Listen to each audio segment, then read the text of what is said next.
5 راتیں ایسی ہیں کہ جن میں دعا کی قبولیت اور استجابت بہت زیادہ بڑھ جاتی ہے، لہٰذا بندے کو چاہیے کہ ان 5 راتوں میں، ویسے دعا بندے کو ہر وقت مانگنی چاہیے، اس کی بہت سی برکات ہیں، لیکن 5 راتوں میں اسے بڑے اہتمام سے اللہ رب العزت کا ذکر کرنا چاہیے، نبی کریم علیہ السلام پہ درود و سلام پڑھنا چاہیے، اور اللہ تبارک و تعالیٰ کی طرف رجوع کرتے ہوئے بڑی عاجزی کے ساتھ، بڑی الحاح کے ساتھ، بڑی زاری کے ساتھ اسے دعا مانگنی چاہیے کہ ان 5 راتوں کی دعا اللہ کی بارگاہ میں بہت زیادہ مقبول اور مستجاب ہے۔ چنانچہ یہ میں حوالہ پیش کرنے لگا ہوں، یہ امام شافعی علیہ رحمت جو ایک بہت بڑے مجتہد، محدث اور امام ہیں، اور بڑے بڑے عظیم ائمہ جن کے مقلد ہیں، وہ امام شافعی فرماتے ہیں، اور یہ امام شافعی نے جو فرمایا اس سے پہلے یہ قول حضرت عبداللہ بن عمر رضی اللہ تعالیٰ عنہما کا ہے، جس کو امام عبد الرزاق نے مصنف میں نقل کیا۔ امام شافعی فرماتے ہیں کہ ان الدعاء یستجاب فی 5 لیال، 5 راتوں میں دعائیں مستجاب ہوتی ہیں، مقبول ہوتی ہیں۔ فی لیلۃ الجمعہ، شب جمعہ میں دعا مستجاب ہوتی ہے، مقبول ہوتی ہے۔ اس رات کو ضائع نہیں کرنا چاہیے، یہ رات ہمیں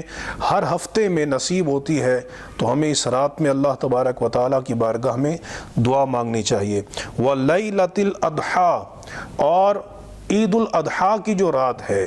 تو اس میں بھی جو دعا مانگی جائے تو اللہ تبارک و تعالیٰ اپنے فضل و کرم سے اس دعا کو قبول فرماتا ہے۔ اور فرمایا ولیلۃ الفطر، عید الفطر کی جو رات ہے تو اس رات میں بھی دعا مانگی جائے تو دعا قبول ہوتی ہے۔ بلکہ ایک روایت جو حضرت ابو درداء رضی اللہ تعالیٰ عنہ سے مروی ہے، وہ فرماتے ہیں من قام لیلۃ العید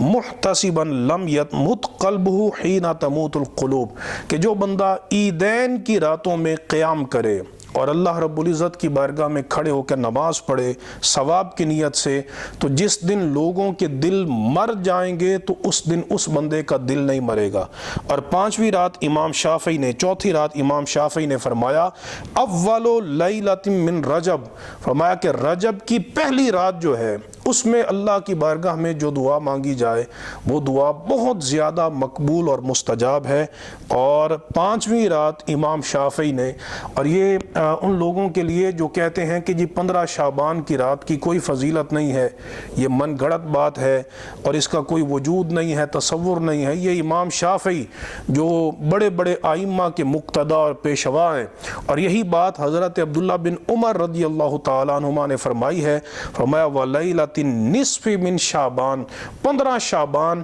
یعنی شب برات، لیلۃ البرات میں جو دعا اللہ تبارک و تعالیٰ سے مانگی جائے تو اللہ تبارک و تعالیٰ اپنے فضل و کرم سے اس دعا کو اپنی بارگاہ میں قبول فرماتا ہے۔ لہٰذا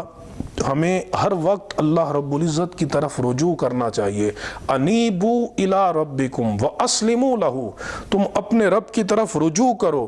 اس رجوع کا بہترین ذریعہ دعا ہے جو انسان کا براہ راست بندگی اور عاجزی اور تذلل کا تعلق اللہ رب العزت سے جوڑ دیتا ہے۔ اور تو ہمیں دعا تو ہر وقت مانگنی چاہیے، لیکن ان 5 راتوں میں ہمیں بڑے اہتمام سے اللہ تبارک و تعالیٰ کی بارگاہ میں دنیا اور آخرت کی خیر، عافیت اور بھلائی کا سوال کرنا چاہیے۔ اللہ تبارک و تعالیٰ ہم سب کو اپنی طرف رجوع نصیب فرمائے۔ وآخر دعوانا ان الحمد للہ رب العالمین۔